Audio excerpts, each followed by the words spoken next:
Hello there. If you're watching this video, chances are you've heard of projection. You've been in that scenario where you're looking at someone who's upset at you thinking, isn't that just the pot calling the kettle black? Or you've been in that situation where someone looks at you and says, you're just projecting.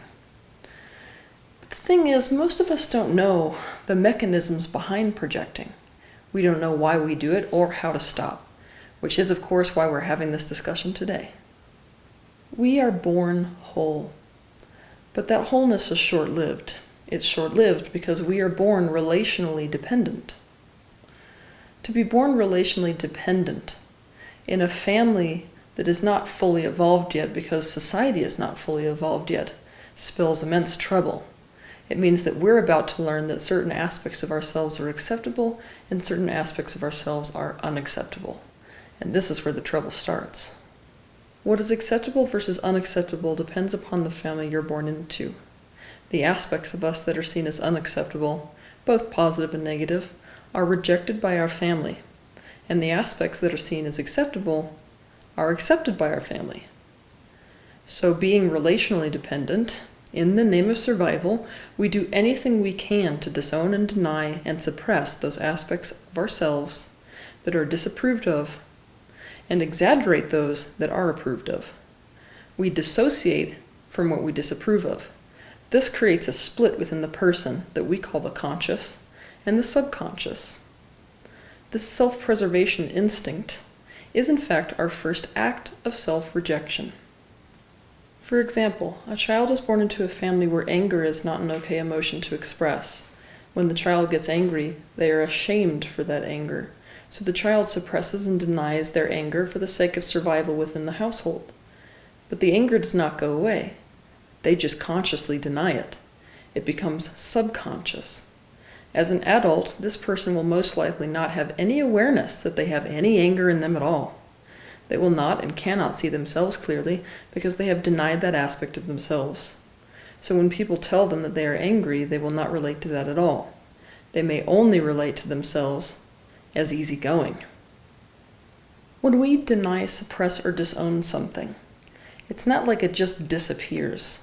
We just lose our conscious awareness of it. We dissociate from the awareness of that thing.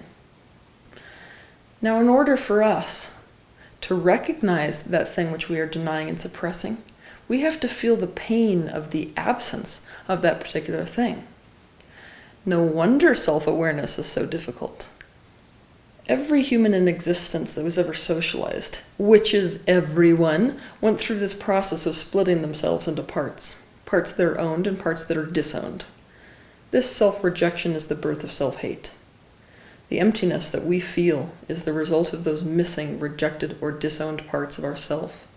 And the soul is motivated for one thing. That's to make us whole again.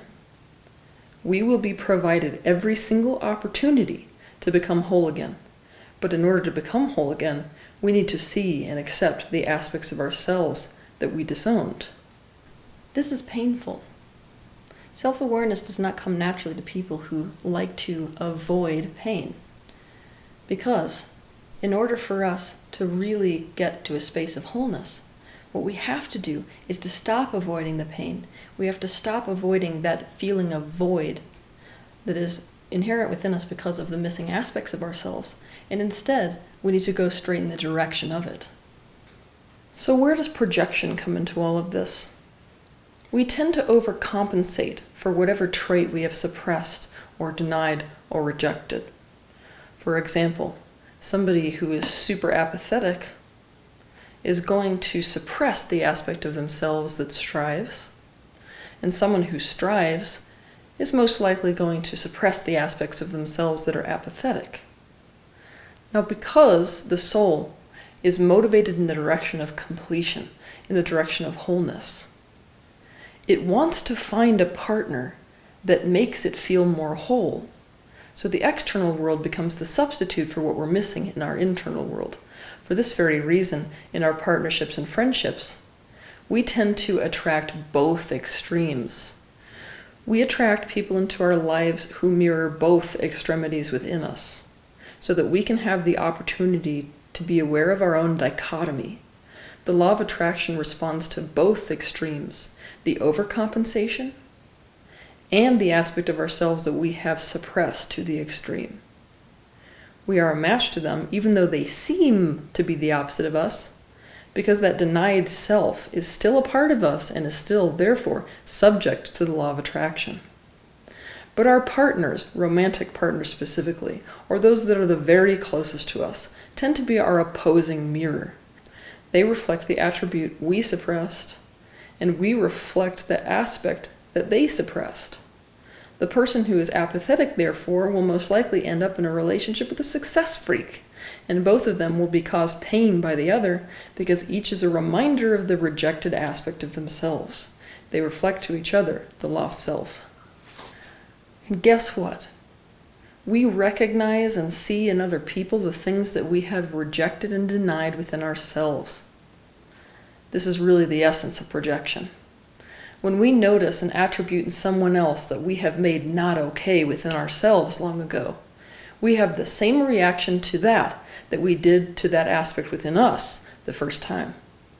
Reject it, avoid it, suppress it, get rid of it. On the flip side, when we see positive aspects in other people that we have suppressed within ourselves, we fall in love. It feels like our opportunity to become more whole. We want more of it. We become addicted to it. We glorify it and put it on a pedestal and even idolize it. This is in fact what's happening when you see crowds of screaming girls at Justin Bieber concerts. They are all projecting the positive aspects that they have disowned in themselves onto him, mostly a sense of significance and sexuality, which they of course disowned in order to be good, obedient, humble little girls who obeyed their parents. The main characteristic of the suppressed or denied self is its complete invisibility to you and its complete visibility to other people. This is why it must surprise the hell out of you that some people see traits in you that you don't see at all. But guess what? This is how it's supposed to work if you've been suppressing an aspect of yourself. You're not supposed to have any awareness of it. That was the point in the first place. Dissociating from it was your survival technique. So if somebody makes you feel like projection is another personality flaw, you can think again. Because for all of us that have been socialized, this is going to be the outcome. Any extreme aversion to a trait in another person is a reflection of the level of rejection that you develop towards that trait, or the potential of that trait within yourself. The more we love something in someone else, the more we disowned it in ourselves long ago. Now there's a misunderstanding when it comes to projection. There's an idea that when projection is happening, when someone is projecting something onto somebody else, they're projecting a trait that that other person does not have. But projection is always a two-way street. That means one of two things. Either both people have that very same trait, and the one is just recognizing it in the other, or the very act of being a match to being projected upon is indicative of something that is being reflected in the other person. In other words, to have someone project upon us, we have to be a vibrational match to that experience, meaning that the experience of being projected upon is also reflecting something that is denied within ourselves. On that note, it must be said that projection has become like the single biggest cop-out and deflection technique that has ever been invented, especially in the New Age community. It drives me nuts when I hear people saying, "You're just projecting." It's a super good way to get out of having to look at yourself clearly or objectively. You're never going to get to a space of self-awareness if that's what you continue to do. You cannot consciously see someone clearly until you are completely conscious of yourself.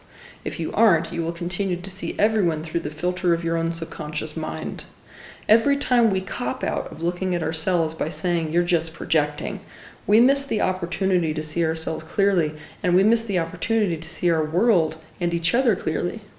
Every single one of us projects. Every single one of us recognizes what we have denied and suppressed and disowned within ourselves in its external reflection. At this point in our evolutionary history, projection is not going to stop completely, and the goal of your life should not be to stop projecting. It should be to become completely self-aware. And our extreme negative and extreme positive reactions to others are the perfect opportunity to develop self-awareness. Also, the more we reject something in someone else, the more we perpetuate our own wounding, because in rejecting or disapproving of that thing in them, we are re-rejecting and re-disapproving of it in ourselves. So here we are, how to uncover your self-rejection by using projection to your advantage. Number 1, look at the negative traits or aspects about other people that you don't like. Especially look at the traits you don't like about your partner. What bothers you? Step 2, discover the positive intention behind the thing that you hate in other people. In other words, what is the real positive intention for the reason that they're doing that super negative thing or possessing that negative trait? The answer is, of course, always going to be in line with trying to keep themselves from getting hurt. 3, why was it dangerous or is it dangerous for those people to be the opposite of those negative traits? For example, if I'm lazy, why was it dangerous or not okay to be driven and motivated? 4, recognize that no matter how much you might want to deny it or not admit to it, these aspects that you despise in other people are always a reflection of yourself. These are attributes that you have suppressed. These traits are a mirror of what you've rejected in yourself. The more you're trying to protect yourself from yourself, the more the aspects you hate in others will look nothing like you. You will tell yourself, I'm not that way at all. Step 5, be willing to be vulnerable enough that you are able to open your mind up to the idea that these traits are yours and recognize how it's true that they are yours. Now there are 2 possibilities here. Either you are very much like those things you hate in others, or those things you hate in others are so buried and so rejected in you that you never do that same thing to a degree that's unhealthy. 6, if you're struggling with this process, involve other people in the process. A good way to know if you've been suppressing or denying something or projecting is if you have heard the same negative thing about yourself from more than one person. Another good idea is to have people that know you well write down the things that they don't like about you, those negative aspects that they see. And then take special notice of the things that more than one person says. 7, just as you did with your partner earlier or with other people earlier, ask yourself, why was it dangerous to be the opposite of these negative traits that I obviously possess? For example, why is it not okay for me to be lazy? 8, begin to find approval for the things that you dislike in other people and in yourself. Now, this is not the same thing as lying to yourself. You can't say, oh, they're narcissistic, I like that, because it's not true. But there might be some things that come along with being narcissistic that would be really nice, that are actual positives. Those are the kinds of things you want to look at so you can release your resistance, not only to other people, but more especially to the aspect of yourself that you are denying, suppressing, and trying to dissociate from. For example, a person who is cruel may have no problem caring what other people think of them. Don't we all wish we could be that free? 9. Adopt the aspects of others that you dislike that are in fact just mirrors of aspects of yourself that you dislike in a way that benefits you. This doesn't mean become lazy or become cruel. What it means is take time off or quit saying yes to everyone. What is the positive aspect of someone who is lazy? They're not afraid to rest. So adopting that disowned aspect of yourself could take the form of you taking a rest. This will bring you closer to the state of wholeness. You can do this entire process that I've just outlined with positives as well.